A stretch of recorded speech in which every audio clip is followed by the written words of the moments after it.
yommuun guddadhu abbaan koof haati koo ijoollummaatti gargar ba'an na haati biddeenii koo biyyuma Oromoo keessatti dhalatanii garuu ijoollummaa kootti na waamanii warqinash naan jedhu abeetiin jedhaan naan jedhu turan dhugaadha. Ani qabsoo ganaa ijoollee xinnoo ta'een jalqabe. Kan isin dhibu garuu hin sodaadhu. No nuyi Oromoodha. Isintu nutti dhufe malee nuyi isinitti hin dhufne qabeenya isaatiif jettee abbaa kootti heerumtee jedha. Abbaan koo immoo baay'ee protectii na godha. Baay'ee harka narra qaba. Ummata koo nan jaalladhaa yommuu jennu afaaniin miti. Afaan Oromoo dubbachuu keenya duwwaadhaani saba Oromoof bu'aan buusnu. Maayinni rakkinni saba Oromoo, maayinni rakkinni dubartii Oromoo bishaan qulqulluu ishii dhabde kiiloomeetirii 3-4 adeemtee ishii bishaan waraabdu ishii ijoollee ishii barsiisuu hin dandeenye ishii guyyaatti si'a tokkollee nyaachuu dadhabde sana gargaaruu dandeenyaa jedhanii ta'u sagantaanii har'a addanatti walitti qabamne tarkaanfii sustainable development kan jedhu abbaa karaa adde warqee kan geggeeffamudha. Har'a isa utubuudhaaf iddoo kanatti waamicha goonee turre namoonni hedduun irratti argamanii kan as jirru hojii adde warqee sappoortii gochuuf gargaaruuf beekuu inni dhaga'u inni yeroo dhaga'anii fi namni sun hojii isa hojjate yeroo dhufee dubbatu yeroo ijaan arganii tokko miti.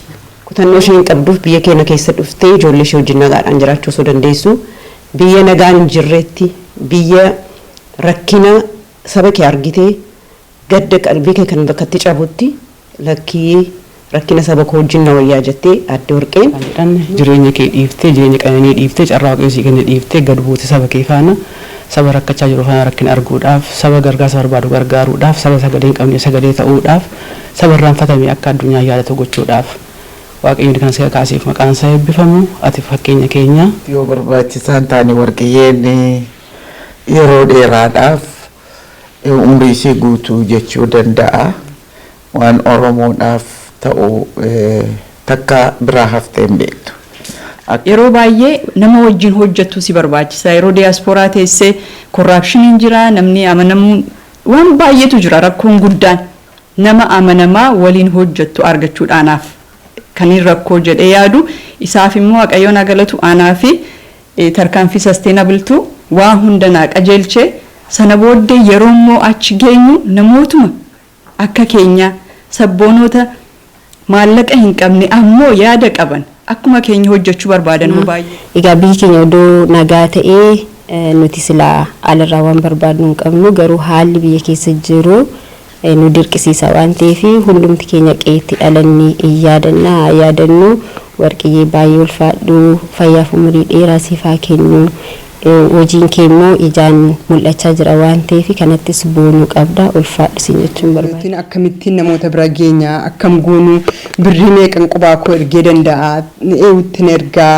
jedhamanii warri yaaddoo kana qabdan bakkee kana keessa jirtanii hin jiraattu maaliif namoonni hundumtuu achi dhufnee achuma dhalannee firri hundumtuu achi jira karaa gargaarsa ittiin ga'anii karaa tarkaanfii kana ga'uun hin danda'amu ofii keenya. Nuti inni goonu kun waan xinnoodha nuti waaqayyoon carraa biyya ambaa kana bahu waaqayyo carraa kana nuuf kennee eenyumarrayyuu caallee miti carraa biyya ambaattiin dhufne kanaan immoo waan baay'ee hojjechuu hin dandeenya isa qarshii waan adda addaatti xinnootti babal'eessuun asii walitti qabannee saba keenya isaachi baay'ee rakkataa gidira baay'ee keessa jiru gargaaru. Fakkeenyaaf ani maatii koo ana qabu kan tiyyii qabu hundi keenya maatii dhuunfaatti nu qaba.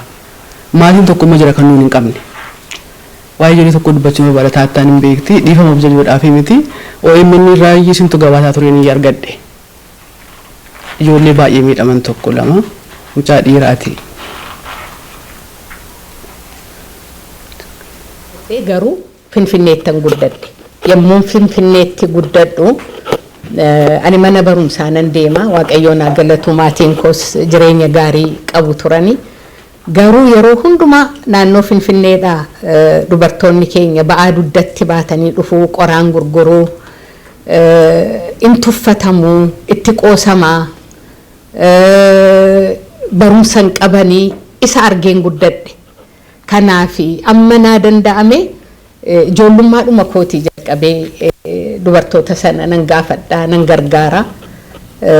Iddiin baradhee immoo mataa koo danda'ee of danda'etti yeroo hundumaa saba koof waa gochuudhaan saba koo baay'een jaalladha. Diiyaasporaa keessa namni maatii isaa hin gargaarre hin jiru. Ijoollee isaa bolaa barsiifnaa maatii gargaarra garuu immoo akka gareetti yoo dhufne immoo rakkoo maatii tokko hiikuudhaaf tattaafannu sana akka gareetti immoo yoo walitti dhufne rakkoo qe'ee keessa jiru immoo hiikaa deemna in the long term mootummaa yookaan isa kaan irraan eegnu jechuudha. Asii faranjoota wayitu Itoophiyaan beekanii Itoophiyaa beeku malee Oromiyaan beekanii akka carraa wal arginee hojii kana fudhannee galle jechuudha. Nama 12 taanii deemnee adiin nama gargaaruu baay'ee danda'u isaan nuti immoo muuxannoo sana hin qabnu. Namni biyyaa ba'e hunduu nama gargaaruu maatii gargaaruu qaba. Ani gargaaru yoon siin jedhe nan sobee gara nama 50 wal ijaarree kan gargaaruu qabna. Ijoollee kootu hundumti isaanii yoon dhaluu baadheeyyuu anaaf ijoollee. Talaaliiwwan humneessituu erga nu barbaachisu ta'anii namoonni maaliif talaallii COVID-19 fudhachuu qabu? Talaaliin ittisa hunda caalu kan nuti COVID-19 ittiin ofirraa ittisnudha. Talaalliiwwan jiran akkasuma dhibee hamaa fi du'a irraa ittisuuf ittisa cimaa kennu. Talaalliiwwan kun tatamsa'ina vaayirasichaa hir'isuun hawaasa keessan gargaaruu ni danda'a. Kun namoota hanga ammaatti talaalamuu hin dandeenye yookiin namoota talaallicha irraa ittisa gahaa argachuu hin dandeenyeef ittisa ta'a. Talaalliiwwan kunniin akaakuuwwan vaayirasichaa nuti har'a argaa jirru irratti ittisuuf bu'a qabeeyyiidha. Garuu dhibee haaraa hundi vaayirasichaaf carraa dabalataa bifa jijjiirrachuu fi talaalliiwwan kana jalaa miliquuf carraa kennaaf. Talaalliiwwan humneessituun COVID-19 akkuma talaalliiwwan humneessituu talaalliiwwan biroo vaayirasicha irraa ittisuuf ittisa sadarkaa guddaa argachuuf isin gargaaru. Ittisa jalqabaa sana argachuun garuu ammayyuu baay'ee barbaachisaadha. Hanga ammaatti hin talaalamne taanaan yeroon isaa amma. Dhiyeessaa naannoo keessanii argachuuf vaccines.org daawwadhaa. Ta'u sagantaan har'a addanatti walitti qabamne tarkaanfii sustainable development kan jedhu dhaabbata karaa adde warqee kan geggeeffamudha. Har'a isa utubuudhaaf iddoo kanatti waamicha goonee turre namoonni hedduun irratti argamanii gumaacha isaaniis karaa danda'aniin gochaa oolanii guyyaa har'a. Suma kanaatiif addana jirra jechuudha baay'een keenya. Akkamittiin isa kana jalqabdanii isa jedhu kun yaadni kun waggaa darbees ka'ee ture waggaa darbee ta'uu hin dandeenye garuu akka carraa ta'e adda warqeen deebi'anii waan dhufaniif carraa kanaan gargaaramuudhaaf gargaaramnee akka isaan iddoo kanatti argamaniis sagantaa isaanii kanarratti maal akka isaan hojjechaa turanii maal hojjechuudhaafis karoorri isaanii gara fuulduraatti maal akka ta'e akka nuuf ibsaniidhaaf har'a sagantaan addaa qophaa'ee iddoo kanatti ol geenye dubartoonnis haadhotiin abbootiin baay'ee addana ture jechuudha. Adda warqeen maal hojjetaa turan isa jedhan isaanis irraa nuuf dubbachuuf deemu waan hedduu hojjetanii jiru. Nuti immoo akka dubartiitti akka namaatti akka ilmaan Oromoo tokkotti isaan cina dhaabbachuudhaaf kan nuti iddoo kana dhufnee jirru. Maaliin cina dhaabbannu jennu inni tokko maallaqa keenyaan kan nuti bira dhaabbannu maal goone jechuudha horii keenya laachuudhaan yaadaanis gargaaruudhaan yoo dandeenye kan isaan dhaamsa isaan dhaammatan keessaa tokko har'a ijoollee keessanillee biyya fidaati akka isaanii hojii tola ooltummaa hojjetaniif irratti akka qooda fudhatanii fi isa kana ijoollee keessanillee jajjabeessaa jedhanii namoota iddoo kanaatti dhufanii gara biyyaatti hojii isaanii kana ilaalanii isaan cina dhaabbatanillee yaada sadanuuf hiranii turanii isa kanaaf ol geenye jechuudha.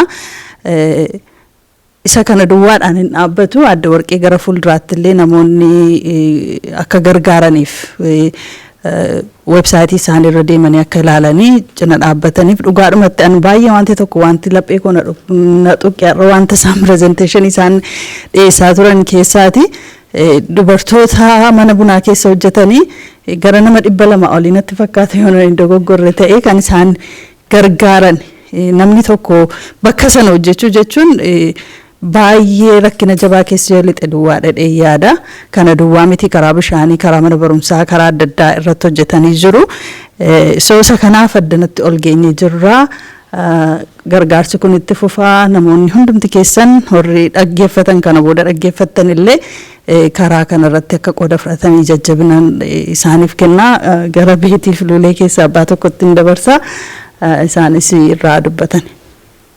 Ani waan baay'ee dubbadhu qabu hawwiin waan hunduma isaa dubbatteetti kan as jirru hojii addee warqee sappoortii gochuuf gargaaruuf wanti isheen hojjettu kanatti amannee itti walii gallee nus immoo karaa dandeenyuutiin bira dhaabbachuu fi kanaaf kan maduwaadha galatooma. Taa kan har'a kan qopheessine namoonni baay'ee isheen as biyya kana jiraachuu dhiistee akka isheen biyya galte beeku namoonni garaagaraa maal hojjechaa jirti jedhanii sin gaafatu turan. Kanaaf yoo qophii kana qopheessine tokkoffaa warri hin beekne hojiin achitti hojjetamaa jiru maal akka ta'e baruu danda'u.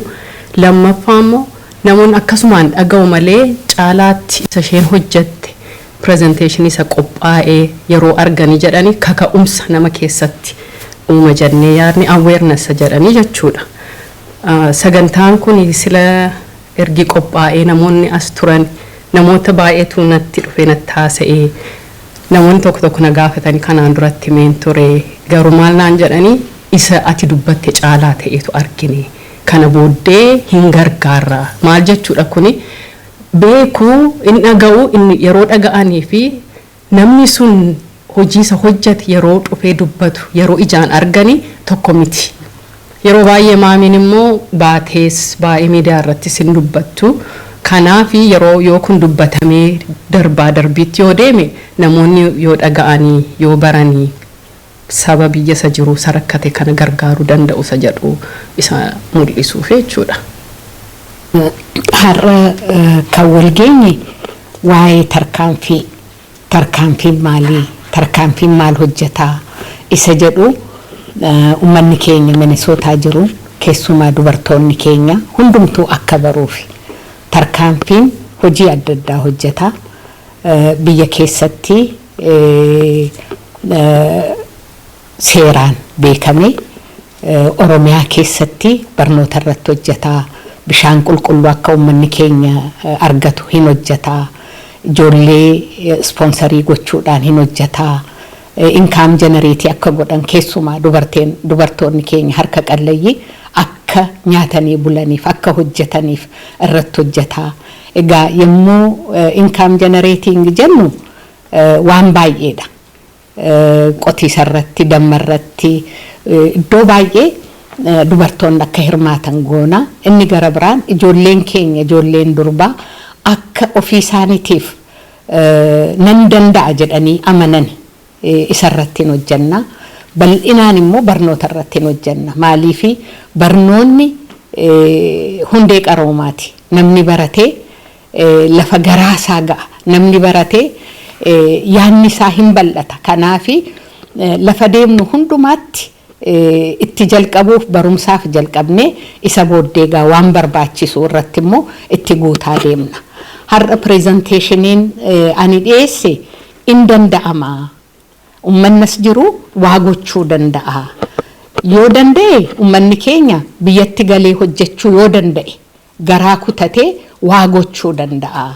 Yoo immoo biyya galee hojjechuu dadhabe immoo maallaqa isaatiin yookiin immoo horiidhaan gargaaruu danda'a. Yaadaan gargaaruu danda'a. Dhufee volunteer gochuu danda'a. Waggaatti yommuu vaakeeshinii dhufan yommuu fira gaafachuu dhufanii torban tokkoof guyyaa sadiif guyyaa lamaa fi dhufanii ilaalanii mana barumsaatti waa gochuu danda'u.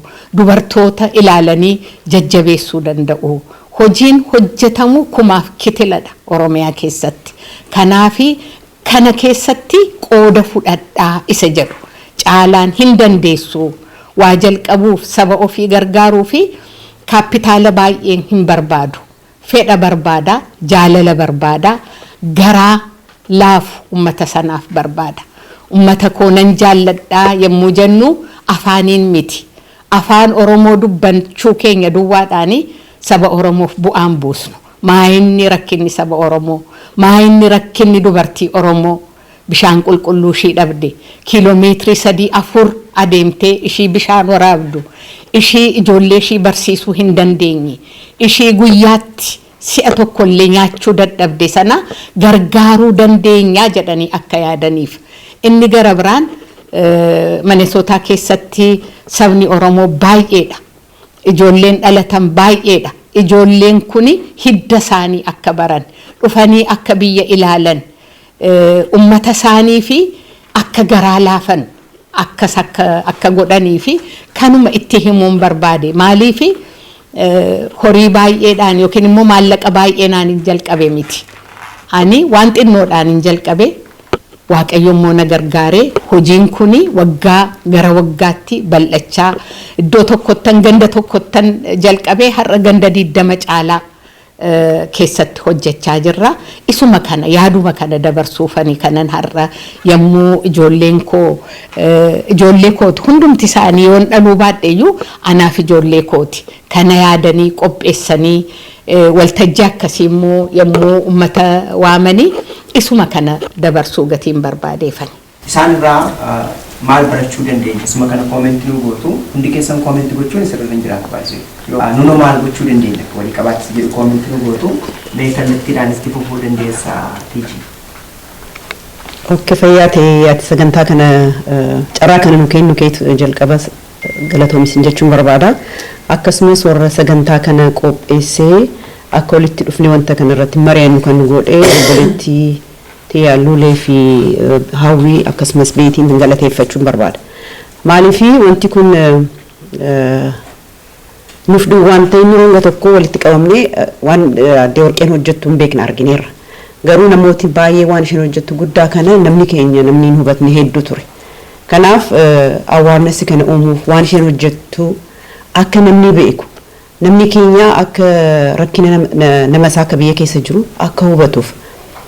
Ani immoo akka nama tokkotti kan ishee irraan baradhe kutannoo isheen qabduuf biyya keenya keessa dhuftee ijoollee ishee wajjin nagaadhaan jiraachuu osoo dandeessu biyya nagaan hin jirreetti biyya rakkina saba kee argitee gadda qalbii kee kan bakkatti cabutti lakkii rakkina saba koo wajjin na wayyaa jettee Aadde Warqeen nuuf fakkeenya saba keenyaaf immoo gargaartu taateeti biyya kana gaddistee deemu. Kanaaf waan isheen irraa baradhe guddaa kutannoo ishee akkasumas waan guddaa akka hin barbaachisne nama kee gargaaruuf nama ta'uun ga'aadha nama gargaaruuf nama ta'uu akka ta'uu qabdu duwwaan gahaa akka ta'e ittiin hubadhe isheerraa akkuma isheen jetteetti waan guddaa miti kan isheen jalqabde yeroo jalqabdee quba qabaa soo waan isheerraan baradhe akkuma nan jedheetti guddaanii kutannoo akka barbaachisuu fi qabaataa ta'uu qabdu nama gargaaruuf nama ta'ee dhalachuu kan akka namatti yaaduu isheerraan baradhe baay'een ishee kabajaa baay'een sin jaalladha Warqiyyee galatoomii qalbii akka kee hunda keenyatti akeenu rabbiin jedha. Duraan dursee guyyaa har'aa kanaas nu ga'eef carraa kan nu laate Waaqayyoon baay'isee guddisee galateeffadha. Otoo Waaqayyo jechuu baate carraa kan nu kennu baate kana gochuu hin dandeenyu. Ittaansee Beetiyyee Lulee Hawwii koo Waaqayyo sinaa eebbisuu eebbifamaa sagantaa kana qopheessuu keessaniif itti dabalee Warqee koo ati nuyi fakkeenya gaariidha.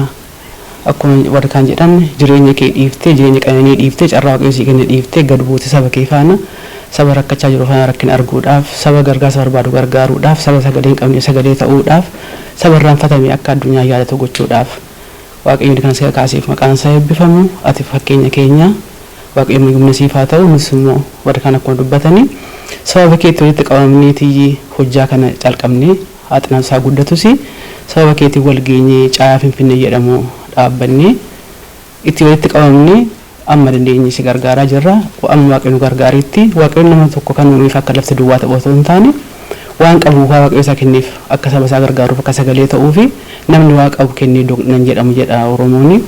So ati fakkeenya keenya fakkeenya gaariidha karaa nu banteetta carraa nu taateetta amma sammadhumaas wajjin jirra amma dandeenyetti waaqayyo isaa eebbisu ammayyuu humna siifaa ta'u isaa milkeessuun jedha.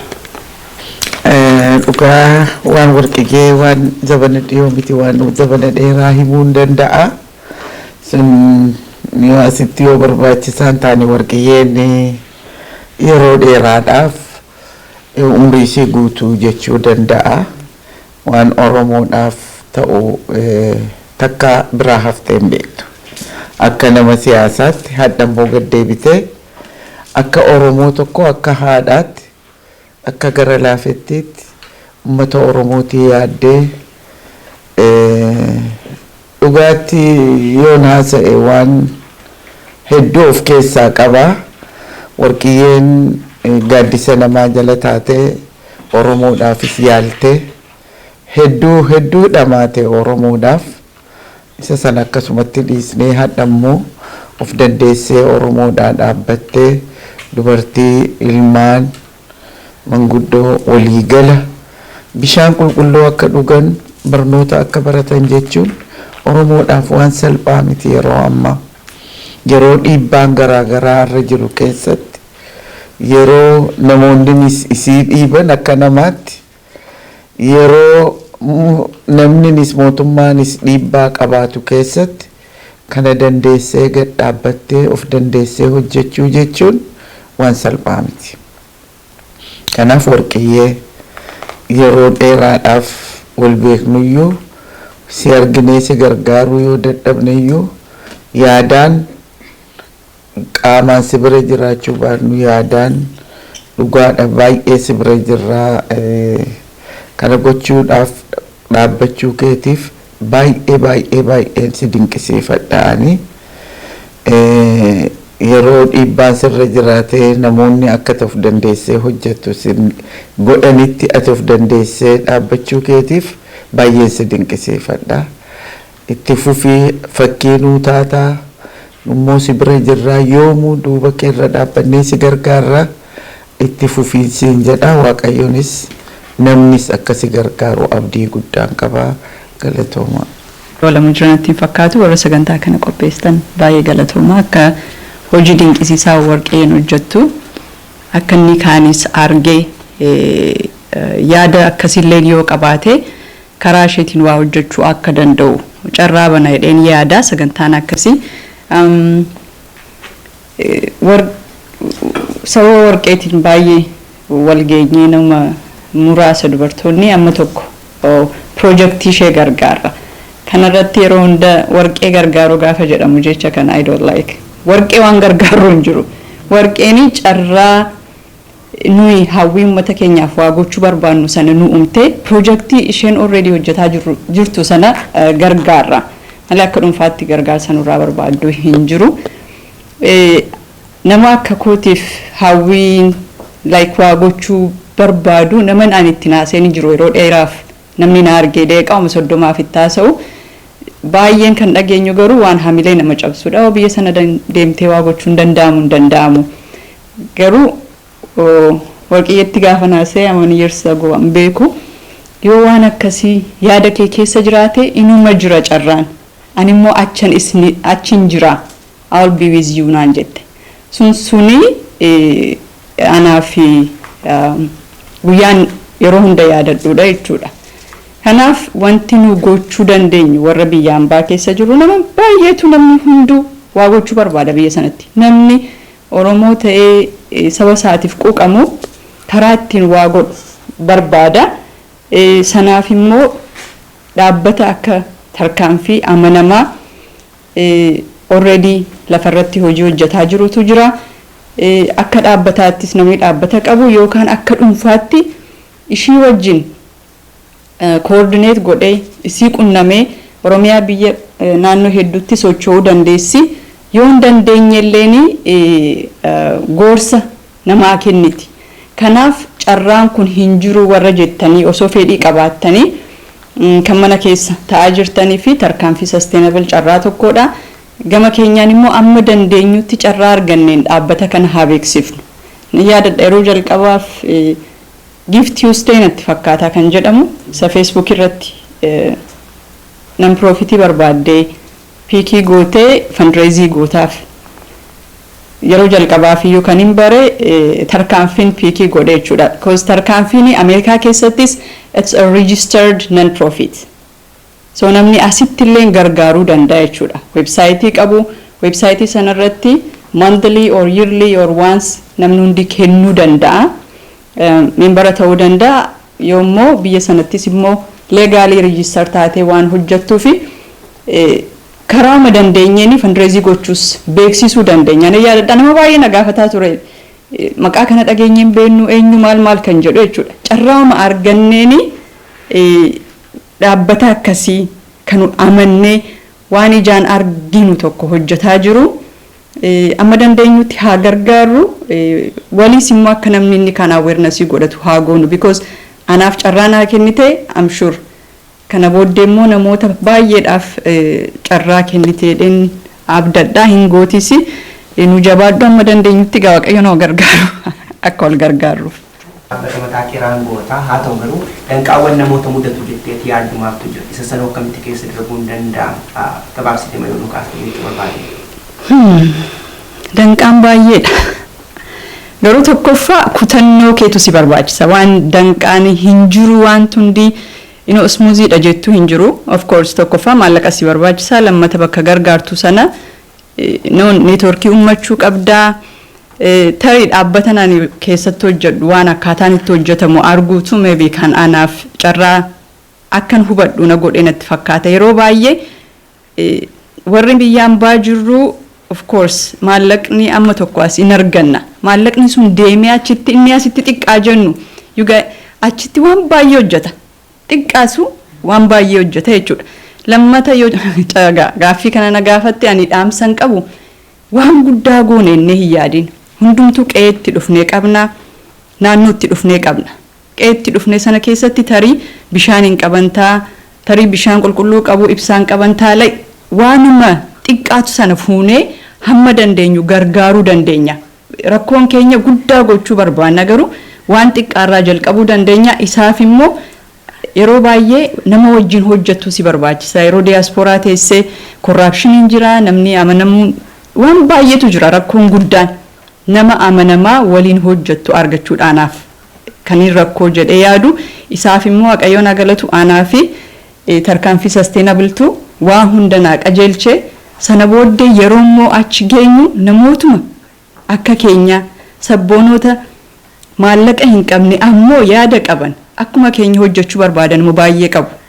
Isaaniin yoo arganne isaan wajjinis hojjechuu dandeenya rakkooni sana I think tarkaanfii sustainable rakkoo sana nuuf furaa yaada anaaf hedduu naaf fure. Baay'ee galatoomii itichaa carraa kana nu kennu keetii baay'ee ulfaadhu. Warri koreen sagantaa haaraa nu qopheessitan Lulee Hawwii Beetiyyee baay'ee ulfaadha. Charchiin Ebeenazar balbala isaa nu banee koottaa jedhee asitti nu affeeruu isaatii fi isaanis baay'ee galatoomaa jechuun hin barbaada. Waan warqiyyeen hojjettu baay'een isaa viidiyoodhaan mul'ateera har'a. PowerPointidhaan baay'ee nama ajaa'iba akka kanatti namni hojjeta jedhee yaadeen beeku hojii shiyyoon beekayyuu jechuudha. Akkuma amma obboloonni kun hundi isaanii dubbatanii karaa namni ittiin nama gargaaruutu barbaadama malee namni hundumtuu nama saba isaa gargaaruu hin barbaada.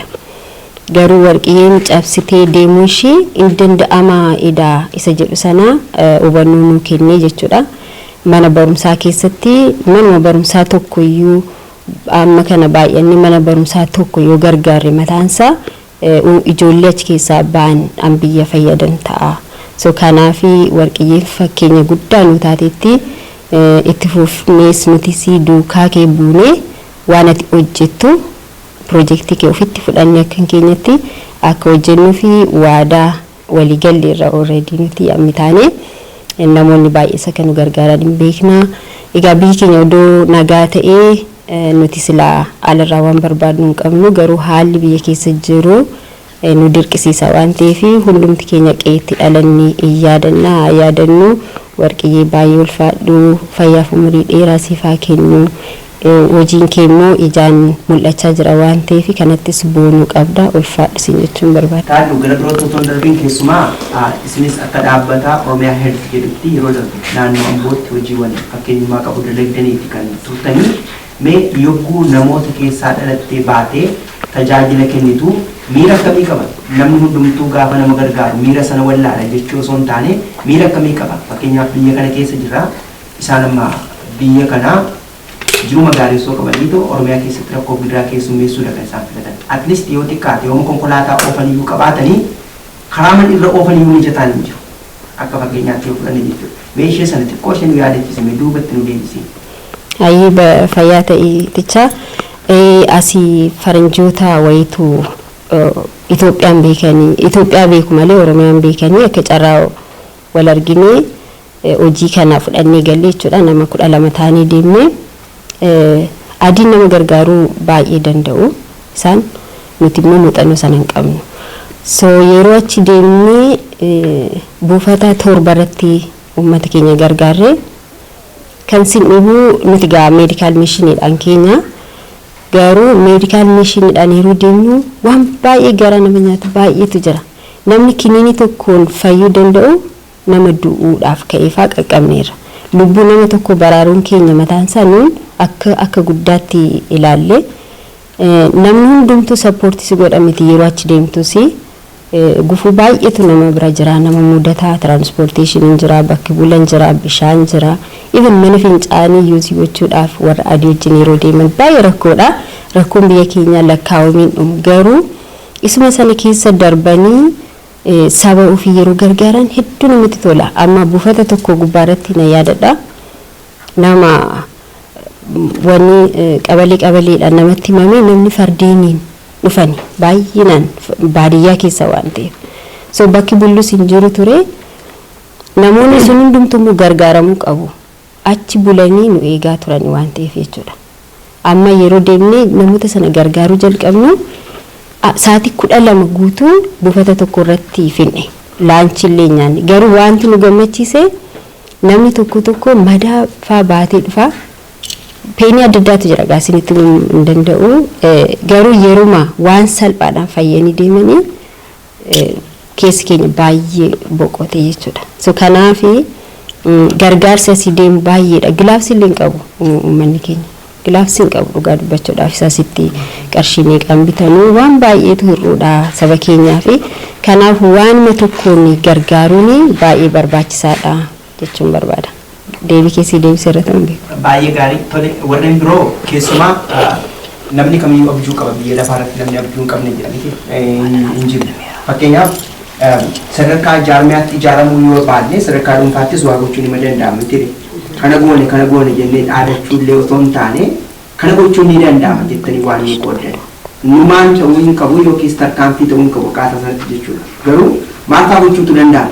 Gabaabsinee namoonni isin caqasanii maal fa'aa gochuutu danda'ama? Mukee fayyaa ta'a. Ani guddaa gammadeera. Warqeen waggaa dheeraa booddee nu biraa deemtee waggaa isheen deemte sana amma kana hin geessin jennee akkuma maqaa ishee taate baay'ee tarkaanfattee guddattee yeroo har'aa kan arginu baay'ee guddaatti gammanne. Dhaamsan dhaamu tokko giruupii Finfinnee kana baay'ee hedduun isaan galateeffadha. Garaa isaanii walitti dhufanii tarkaanfii gargaaraa jiru. Ergaan dabarsu namoonni akkasuma giruupiidhaan walitti dhufanii jiran obboleettiin akkamittiin namoota bira geenya akkam goonu birrii meeqan qubaa koo ergee danda'a eewwittiin ergaa jedhamanii warri yaaddoo kana qabdan bakkee kana keessa jirtanii hin jiraattu maaliif namoonni hundumtuu achi dhufnee achuma dhalannee firri hundumtuu achi jira karaa gargaarsa ittiin ga'anii karaa tarkaanfii kana ga'uun hin danda'amu ofii keenyaaf giddiitti dhannee dhaabuu nurra hin jiru qobaas erguu nurra hin jiru giruupiin 5 yoo walitti dhufanii akka giruupii Finfinnee kana tarkaanfii gargaaruu dandeenyaan jedha. Kan jedhu fayyaa ta'in jedha warqeen immoo eebbifamii gooftaan hojii keemmoos karaa irraa buusu. Warri sagantaa kana qopheessitan eebbifamaa waaqayyoon sana eebbisu. Adde warqeenis immoo asii biyya ho'aa kana dhiiftee achi baadiyyaa deemtee bakka qorri bakka aduun nama gubu bakka jireenyi namatti illee rakkisaa ta'etti achitti rakkina saba koo anis achusaan wajjin achuma keessa taa'een hirmaadhaa amma hin danda'u immoo nan gargaara jettee kutattee asii deemtee waaqayyoon si eebbisu jedha. Ani immoo akka dhuunfaatti kan inni Finfinnee gruppii kana keessatti jira. Warqee tarkaanfii keessatti waan karaa adda addaa gargaaruutti qooda fudhannee jira. Waggaatti amma dandeenyu walitti dhufnee koomitmentii walii galleera. Waan tokko yoo al tokko waadaa walii galtee irraan citu ji'atti wal argina. Waan walitti qabne walitti finneetu ji'a ja'attis haa ta'u waggaattis haa ta'u walitti finnee waan barbaachisuun goona. Inni nuti goonu kun kutannoodhuma isa isheen qabattee deemte kanarratti nuti immoo in gargaaraa waanuma xinnoollee haa ta'u malee waan tokko hin godhaasa jedhuutti kaanee nuti inni goonu kun waan xinnoodha. Nuti waaqayyoon carraa biyya ambaa kana bahu waaqayyo carraa kana nuuf kennee eenyumarrayyuu caallee miti. Carraa biyya ambaattiin dhufne kanaan immoo waan baay'ee hojjechuu hin dandeenya. Isa qarshii waan adda addaatti xinnootti babal'eessuun asii walitti qabannee saba keenya isaachi baay'ee rakkataa gidira baay'ee keessa jiru gargaaruu hin dandeenya. Jaalalli keessi keenya fedhiin yoo jiraate akkuma gruppii Finfinnee kana keessatti nuti gochaa jirru namoonnis karaa adda addaan akkanumatti karaan already nu banamee jira. Hojiin hojjetamus argineerra, bu'aasaas argineerra. Rakkina hundumaallee yoo bira ga'amu yoo baate amma ta'e bishaan isa booraa dhugu bishaan illee obaasuu dandeenye. Ijoolleen barumsa dhabanii mana akka hin teenyeef mana barumsaa isaaniillee akka deemaniif karaa adda addaa gargaaruun danda'ama. Yoo kutanne waan baay'ee gochuu hin dandeenya. Jabaadhaa saba keenya isa rakkate ammayyuu haa yaadannu. Yoo jabaanne waan baay'ee gochuu dandeenya. Eebbifama. Iticha fayyaa ta'ee isatti gaafatte daayirektisumatti si deebisa waan biraa ibsatu hin taane namni tokko akka aannee numaan yookiin akka warqiyyeetti tarkaanfii yoo qabaachuu baate sana gochuu dadhabeyyuu dhuunfaatti maal gochuu danda'a jedhu irratti waan xinnoo jechuu barbaada. Of jechuu barbaade otoo hin taane hin goona jennee hin goona. Fakkeenyaaf ani maatii koo ana qabu kan tiyyii qabu hundi keenya maatii dhuunfaatti nu qaba. Maatiin tokko jira kan nuun hin qabne. Waa'ee jireenya tokko dubbachuu barbaada taattaan hin beekti dhiifama objajuudhaaf miti OMN irraa iyyisiintu gabaasaa tureen hin argadhe. Ijoollee baay'ee miidhaman tokko lama mucaa dhiiraati.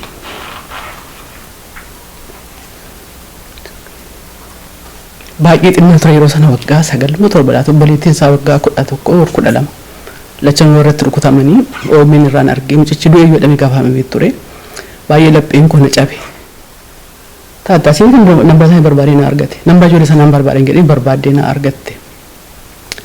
Warra sana wanti isaanii qunnamee waadaan galeef ijoolleen sun mucayyoo ishee durbaa luka gabaabbatee hikimna garaan argannee baay'ee miidhamee waan biroon sin gochuu baadhee sinan barsiisadhee waadaa galeef ofuma kootii murteesseeti horii guddaa ta'eeti miti otuma lubbuudhaaf gargaaru maatii biraas gargaaru maatii sanan piikii godhee waggaatti amma waaqayyoon gargaariin ergaaf every September waan waaqayyoon gargaariin ergaafi yoo xinnoo shorii harkana jiraatte innaan hojjechaa ture har'an ta'iniiti innaa yaana waggaa isootti darbadha har'a ulfinni galanni waaqayyoof haa ta'u mucaan suni yeroo sana jaamiilli ishee rukutamee gabaabbateef mana barumsaa kan mootummaa dhaquu hin dandeenye mana dhiyoo maatii isaatti dhiyaatutti mana barumsaa piraayiveetii galchan.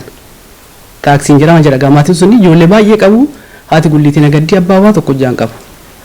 Mucayyoo sanarraa ulfinni galanni waaqayyoof haa ta'u barana Wallagga Yuunivarsiitii Faristii Yiriidha. Isheen durbaa suni. Inni xinnichi kifilii 7 barana yeroo sana du'ee dhibee deeffame sun. So jireenya kootti wanta na gammachiisu keessaa dhiifama naa godha of jajuuf miti wanta na gammachiisu keessaa maatii koo balaa koo kan abbaa manaa koo warra biraa ta'uun taane warra akkasii warra hin beekiniif godhe sana waan xinnoon anaaf salphaan suni ijoollee sana kanaan ga'uu isaatti baay'ee itti gammadaa waan akkasii gochuu hin dandeenya. Naannoo keenya yoo ilaalle horii nuti asii arginu baay'ee salphaadha. Baay'ee salphaa xinnoo achi ogee garuu jireenya namaa geeddaraa fakkeenyumaa fi akkas gochuun isin danda'ama jechuufanii eebbifamaa. Maal gochuun danda'ama isa jettee irratti osoo waan tokkoon himiin darbuun barbaannee fi I think sagantaan dheerataa jiran hanga gabaabsa. Eeyyeen dhaabbata qabaachuun sin barbaachisu akka dhuunfaatti waan hedduu gochuun hin danda'ama. Galatoomii daawwiko sheer gochuu keettiif namoonni akka kee baay'eetu jiru kan nun beekne waan baay'ee kan hojjetaa jiranii. Kan biraan akkuma sila jedhee diyaaspooraa keessa namni maatii isaa hin gargaarre hin jiru. Ijoollee isaa bolaa barsiifnaa maatii gargaarra garuu immoo akka gareetti yoo dhufne immoo rakkoo maatii tokko hiikuudhaaf tattaafannu sana akka gareetti immoo yoo walitti dhufne rakkoo qe'ee keessa jiru immoo hiikaa deemna in the long term mootummaa yookaan isa kaan irraan eegnu jechuudha. Gaaffii keetti deebi'uu fi gaafuma maatii keenya gaafachuuf biyya deemnu keessattuu namoonni baadiyyaa keessa maatii qabnu baadiyyaa deemne yoo ta'e yeroo baay'ee baadiyyaa keessa bishaan qulqulluun hin jiru. Filtireeshinii tokko binnee deemuu dandeenya asitti. Amma baay'ee kan natti tolu ergan waan sana beeksisee booddee nama baay'eetu bilbilee na gaafata eessaa binnu. $50 bittaa waggaa 10 itti fayyadamu 99.9% clean godha bishaan. So kuma meeqayyuu baastee bishaan qulqulluun qe'ee hundaaf nam baasa jechuun sin barbaachisu. Namni tokko gaafa maatii isaa gaafachuuf deemu maatiuma sanaaf sana bitatee deemuu danda'a. Kan biraa immoo mana barumsaa irraa barannee jira baadiyyaa keessa dubartoota gargaarra yoo jenne as organizationii baay'ee jira reusable pad kan ijoollee dubartoota baay'een biyya keessatti kan mana barumsaa irraa ba'an rakkoo guddaatti qaban gaafa deemtan argitu. Moodeesii dhabuudha. Isaa fi asii shaanxaa tokko of course meeshaa baay'ee fudhannee deemna kan dhuunfaa keenya shaanxaa takka sana fudhattanii deemuu dandeessu. Kanaaf akka nama dhuunfaatti waan godhamu hedduutu jira akkuma sila jettee immoo iskibirtoo dabtara waan baay'ee asirraayyuu bituun hin barbaachisu maallaqa fudhaa markaatoo deemaa bitaati waan ijoollee baay'ee bira ga'uu danda'ama siin jechuufani kanuman sheerii gochuu barbaade isa kaan immoo namni hundumtuu itti dabaluu danda'a kun garuu isa guddaadha keessattuu kan bishaan. Ooti waan gargaarsaa situ kaasee namni nama isaan gargaarree nama gargaaru hin qabne tokkollee hin jiru. Garuu akka gartuutti walitti dhufee gargaaruutu caala jechuudha malee namni nama hin gargaarree saba hin gargaarree tokkollee hin jiru. Yoo akkas ta'e jedhama ta'e hin sobame namni biyyaa ba'e hunduu nama gargaaruu maatii gargaaruu qaba. Ani hin gargaaru yoon siin jedhe nan sobee gara nama 50 wal ijaarree kan gargaaruu qabna. Sun maatiidha maatii Oromooti yoon akkana jedhe ganda kootti miti garuu ganda Oromooti kan gargaaru ijoollee jiddu galeessa jirtu kan gargaaruu qabna ijoollee karaa dhiyaa naannoon itti dhaladhes kan gargaaruutu gartuudhaan jira amma immoo isarra dabarree waan fayyaatiif gargaaruudhaan yaallee gargaaraas utuu jirru amma haati intala sanaa achi jirtu intala xiqqoo sanaa isiin waan fayyaa konteenarii 3 yeroodhaan ka akka kaasamu jettee jennaan waan fayyaati kan keessa jiru gilaavsii waan akka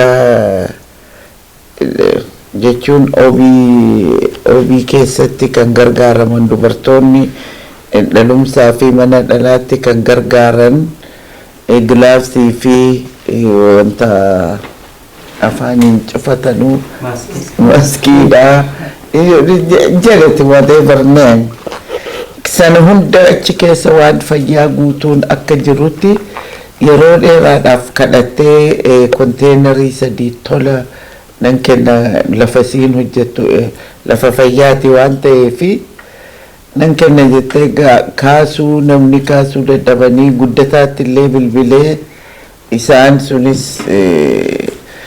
yeroo ittiin arganne natti fakkaata amma garuu garee tokkoon laayisensii baasanii maqaa Kabiir Huseeniin Adaamaa mana fayyaa Adaamaa jiruun isa sana amma waliinii feesisuudhaaf qophiirra waan jirruu fi karaa intala isaatiin laayisensii baastee konteenarii 3 sana amma dhiyootti ba'aa natti fakkaata sanatti jirraa gaatii rabbi nu waan gargaaru warqiyyee kana biras yoo waan fayyaa irratti hojjettu ta'e ijoolleetu jira isaantu kennaa jira waaqayyo isaan nusa gargaaru sisa gargaaru kanuma jechuun barbaada. Rakkoon dubartoota keenya mudatu maal oolame isin dubartoota miti harmoota iddoo kana waliin jirtanii rakkoon dubartoota mudatan maal faati fakkeenyaaf waan isin gootan keessaa mana barumsaa babal'isuu dubartoota ga'umsa yookiis empower gochuu irra darbee dubartootuma mana bunaa hojjetan yoo akka isaan danda'anii hojii dhuunfaa isaanii hojjetan fa'aarratti waan akkasii carraaqeeraadha kan isin jettan yoo akkas ta'e dubartoota akka waliigalaatti maaltu mudata isa kana keessaa immoo humni biyya bakkee jiru kun maal gochuu danda'a namni Oromoof Oromiyaa himatu maal osoo godhe gaarii kana. Dubartoota rakkoon dubartootaa baay'eedha. Amma fakkeenyaaf baadiyyaa keessaa rakkoon inni guddaan bishaan. Bishaan qulqulluun hin jiru. Bishaanuma qulqulluun taane waraabuu fi karaa dheeraa deemu. Intalli durbaa immoo mana barumsaa barachuu fi carraa dhabdi. Isa dhiiraan ergu isheen durbaa garuu haadha gargaaruun gatiirra jiru yeroo baay'ee ijoolleen durbaa yookiin iddii umriin isaanii ijoollummaatti otoo hin ta'in iddii guddatan booddee galu. Yommuu mana barumsaa galanii keessumaa naannoo addaa Finfinneetti amma har'aattiyyuu butiin jira hin butamu. Egaa kan dubartootaa rakkinni baay'eedha. Bishaanii mana barnootaa dhiyootti dhabuudha. Inni gara biraa immoo hin dandeessu jedhee namni itti himu hin jiru. Yeroo hundumaa geenyaan heerumuudha. Amma namni naannoo Finfinneetti wanta akkasii ta'aa jedhee namni yaadu hin jiru. Garuu ammas rakkinni sun jira. Inni gara biraan hojiitu hin jiru akkuma ati jette. Ijoolleen warri baratanis ijoolleen durbaa fagaatanii deemanii hojjechuus hin sodaatu. Maaliif konfidensii sana gatii hin qabaanneef. Kanaafi tokkoffaa barumsa ga'aa akka argatanii lammaffaa immoo leenjii adda addaa leenjii ogummaa otoo argatan jiruu dhuunfaa isaanii jireenya dhuunfaa isaanii akka adeemsisanii kana gochuun hin danda'ama. Dubartoonni yoo of geessee yoo ikonomikaalii impaawarii taate maatii ishii biyya ishii naannoo ishii gargaarti. Kanaafi dubartii irratti xiyyeeffatanii hojjechuuni biyya irratti xiyyeeffatanii hojjechuudha jedhee namana. Karaa dubartoonni itti gargaaran immoo karaa baay'eedha. Karaa barumsaa gargaaruun hin danda'ama. Bishaan qulqulluu baasuudhaan mana barnootaa naannoo isaaniitti ijaaruudhaan akka immoo isaan mirga qaban akka danda'an hubachiisuun hojii guddaadha jechuudha. Kanaaf uummanni immoo qabeenyaan diinagdeedhaan yoo of danda'e guddina guddaadha jechuudha. Isa kaanis wajjiniin argata jechuudha. Kanuman jechuu barbaada. Baay'ee gaarii tole achumaan gaaffii tokko isin gaafadhaati warqee isin biyya kana soo jiraattanii gara biyyaatti deemtan kan yoo deemtadhe. Biyya kana gara biyya sanaatti deemuudhaaf wanti ijoon isin kakaase maalidha jechuun biyya kana waan baay'insa gaariidha mitiire yoo Oromiyaa ta'uu baate garuu gaariidha. Maaltu murtoo kanaan isin ga'e kan namoonni dhagoo qabu jettanii yaaddani kana dhagee immoo namni illee tumsuu qaba kaayyoo kana irratti kan isin jettani. Ani ijoollummaa kootii kaasee baadiyyaatti dhaladhe naannoo Olonkomii jedhamutti durii Sajjibaatinaa Meeccaa jedhamu achitti dhaladhe garuu Finfinneettan guddadhe. Yommuu Finfinneetti guddadhu ani mana barumsaa nan deema Waaqayyoon haa galatu maatiin koos jireenya gaarii qabu turani. Garuu yeroo hundumaa naannoo Finfinneedhaa dubartoonni keenya ba'aa dugdatti baatanii dhufuu qoraan gurguruu in tuffatamuu itti qoosamaa barumsa hin qabanii isa argeen guddadhe. Kanaaf amma naa danda'ame ijoollummaadhuma kootii jalqabee dubartoota sana nan gaafadhaa nan gargaara. Iddiin baradhee immoo mataa koo danda'ee of danda'etti yeroo hundumaa saba koof waa gochuudhaan saba koo baay'een jaalladha. Kan immoo gaa Waaqayyootu nama keessa kaa'a. Aadaa koo nan jaalladha, afaan koo nan jaalladha, uummata koo nan jaalladha. As dhufee jireenya qananiin argee Waaqayyoon haa galatu ijoollee koo naa eebbiseera, ijoollee koo naa guddiseera. Amma kana booddee ani as taa'ee yeroo gubuu mannaa'e galee nama tokko gargaaruutu narra jira isa jedhu hawwii koo ture. Hiriyoota warra adii baay'een qaba. Maal barbaaddaa yommuu naan jedhanii biyya koo galee uummata koo gargaaruudhaan jedhaaniin ture. akkuman hawwe waaqayyoo naa milkeesse kanaaf na kakkaase rakkoo ummata koo arguu koo argee immoo cal jechuu miti akka waan tokko gochuu danda'u gumaachuu danda'u nan amanan ture nan abdadhan ture kanaaf namni hundumtuu nan danda'a yoo jedhe inuma danda'a. Kanumatu na kakaase rakkinuma saba keenya tuffatamuu keenya afaan keenya immoo dubbannu nutti kolfama finfinnee keessattan baradhee maqaa Oromoo yoo dhaga'ame egaa akka har'aa miti inni har'a ani Oromoodha jedhanii dubbachuun afaan Oromoo taasa'uun afaan Oromoo dubbachuun qoosaadhaan dhufe miti nama baay'eetu aarsaatti kaffalee nama baay'eetu itti du'ee nama baay'eetu maatii isaa dhiisee waan baay'ee keessa darbeetu isa laalaa gatiin guddadhee fi anis waan tokko gochuu nan danda'a isa jedhu isatu kan na kakaase. Yogguu shaggar keessa jiraattan yaadannoo addaa qabdu laata Oromummaa fi dubartummaa kana faana wal qabatee waan yaadattanii yeroo hunda sammuu keessan keessaa isinitti dhaga'amu jira kana yaadadha yogguu sana gaafa mana barumsaa barachaa ture Oromummaa godhaan kan jettan kan Oloon komitti dheerattanii finfinneetti guddattanii waan addaa waan nu yaadachiistan kan nu boonsisu ta'uu danda'a yookiis immoo kan nu bohaarsus ta'uu danda'a. Kan ani egaa tarii waaqayyoodhumatu waan keessana keessa kaa'e natti fakkaata. Yommuun guddadhu abbaan koof haati koo ijoollummaatti gargar ba'an na haati biddeenii koo biyyuma Oromoo keessatti dhalatanii garuu ijoollummaa kootti na waamanii warqinash naan jedhu abeetiin jedhaan jedhu turan dhugaadha. Ani qabsoo ganaa ijoollee xinnoo ta'een jalqabe. Kan isin dhibu garuu hin sodaadhu. Nuyi Oromoodha. Isintu nutti dhufe malee nu isinitti hin dhufnee qabeenya isaatiif jettee abbaa kootti heerumtee jedha. Abbaan koo immoo baay'ee protectii na godha. Baay'ee harka narra qaba. Intalli kee na arrabsitee intalli kee kana jettee yoo jedha maal jetteenii jedhaan. Kanaafi yoo waan hin taane sitti dubbatan aleeli kabalinaan jedha ture. Na mana barumsaattis yommuun baradhuu gaa nutti kolfu yeroo hundumaa gaa warreebuudha. Warreebnee waamama abbaan koo maaliif yoo jedhee kunuun intalli kee nama reebdee jedhuun ittani maan immoo gurra ishii keessaa baasii kanatti callin jedhiin yoo kaasaa ta'e nan kaffalanaan jedha. Inna akkasittan guddadhe. Kanaafi Oromummaan Finfinnee keessatti salphaan turre. Akka ijoollummaa keenyatti ol hin jenne akka eenyummaa keenyatti qaanofnu nutti kolfama ture. Garuu gaaf tokko iyyuu gadi jedheen beeku na wallolaa abbaan koo manaa na deeggaraa ijoollee koos immoo akka sabboonota ta'anii guddatanii guddise kanaaf kanatti baay'een gammada baay'ee. Karaa tarkaanfiidhaan namni ijoollees ispoonsar gochuu yoo barbaade already hojjetaa jirta. Namni baay'ees gaggaafataa jira. Isas carraa sana namni nama sadii na gaafate already immoo kan si wajjin hojjetaa jirantu jiru. Kanaaf kanas carraama kanaan yoo dabarsite tarii namni fedhii sana qabu tarkaanfiidhaan fayyadamuu danda'a. Ijoollee barsiisuu namni barbaadu, ijoollee ispoonsarii gochuu namni barbaadu karaa tarkaanfiidhaan gargaaruu dandeessu.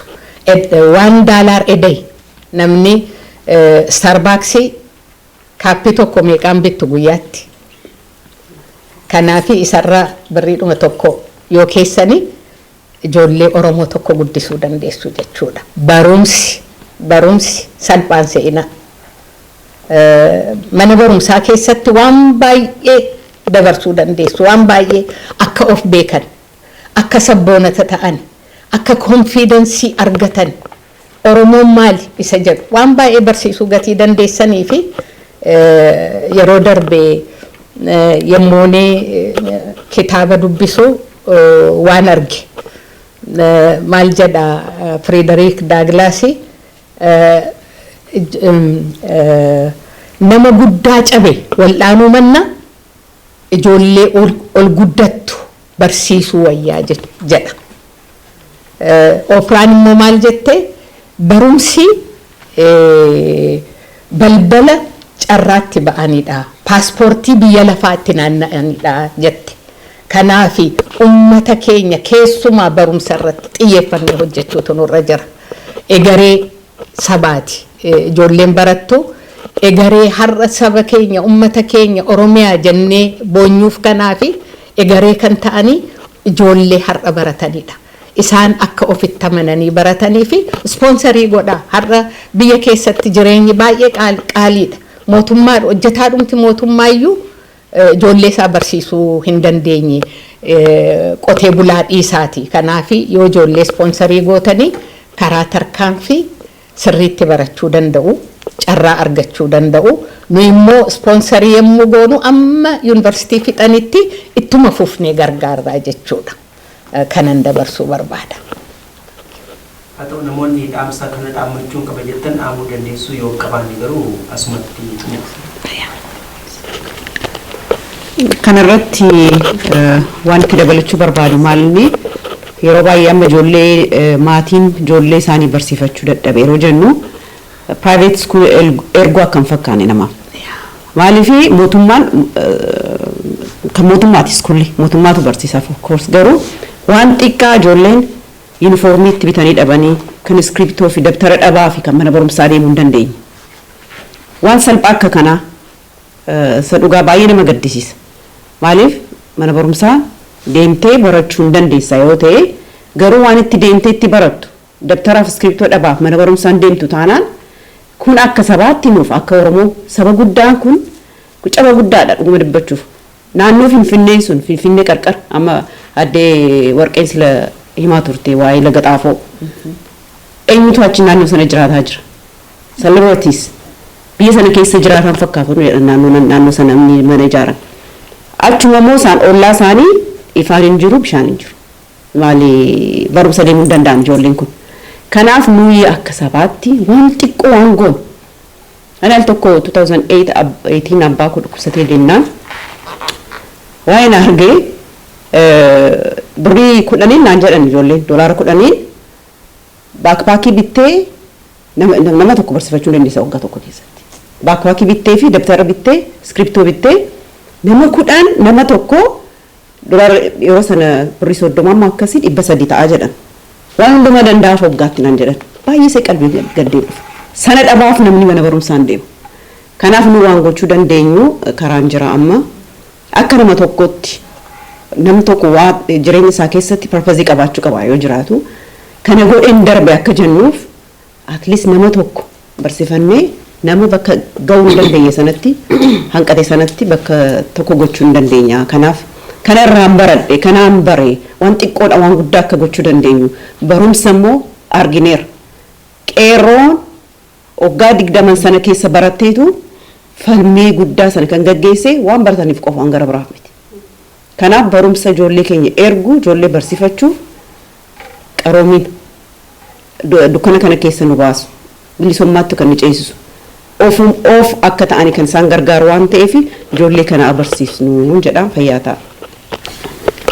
Dhiifama gaggabaabseen dubbadha yaa gaafattee fitichaa ani wanti jechuu barbaadu nuti wada biyyaa dhufnee carraa qabnu carraa qabeeyyiidha waaqayyoon nu eebbisee kanaafuu gabaabsee wanti jechuu barbaadu yeroo hundumaa ofirra dabarree warra kanaa ilaallu maatii keenya too gargaaru akkuma jirtu ta'ee ofirra dabarree at least lubbuu tokko dhala tokko mana barumsaatti taa erginu sana gochuun immoo nuyi baay'ee salphaadha isaanii waan guddaadha horii xinnoomsa sitti erginu achi dhaqeeti lubbuu maatii tokko lubbuu dhala tokko lubbuu reeyama tokko jijjiiruuf sabni barate immoo biyya geeddaruuf biyya ijaaru sana keessaa waan gaarii waan ba'uuf waan gootti jaaboru gammannuuf adaraa namoonni hundumtuu namoonni kana argan kana dhaggeeffatan ofirra darbuu danda'uu qabna maatii keenya alatti baane hollaa keenya yookiin nama beeku tokko dandamilii piikii gooneeti yoo barsiifne waaqayyo sin jaalata namni sun immoo boru saba keenyaaf eebba ta'an jedha waaqayyo garaa kana godhu nuufaa kennu gaana safaara isaa nuufaa baay'isu. Anis gabaabsiitu nan jedha isa kanarratti dhaamna natti fakkaata hundumti keessan eebbifamaa waaqayyo sinaa gargaaru sinaa eebbisu nama saba keenya garagaree ilaalu waaqayyo nu haa godhu. Oromiyaan diigamteetti biyyi keenya baay'ee sabni keenya baay'ee rakkoo keessa jira beektu hundumti keessanii biyya keenya kan dhaabu warra daasporaadha. Kanarratti deebisnee biyya keenya ijaaruudhaaf hundi keenya qophaa'uun irra jira yeroon isaa gabaabaadha. Israa'eliin ani ijaaree daasporaa baay'ee xiqqootu deebisee biyya sana dhaabe. kanaaf nutis oromiyaa keenya akka ijaarruu fi waaqayyo nu gargaaruun jedha.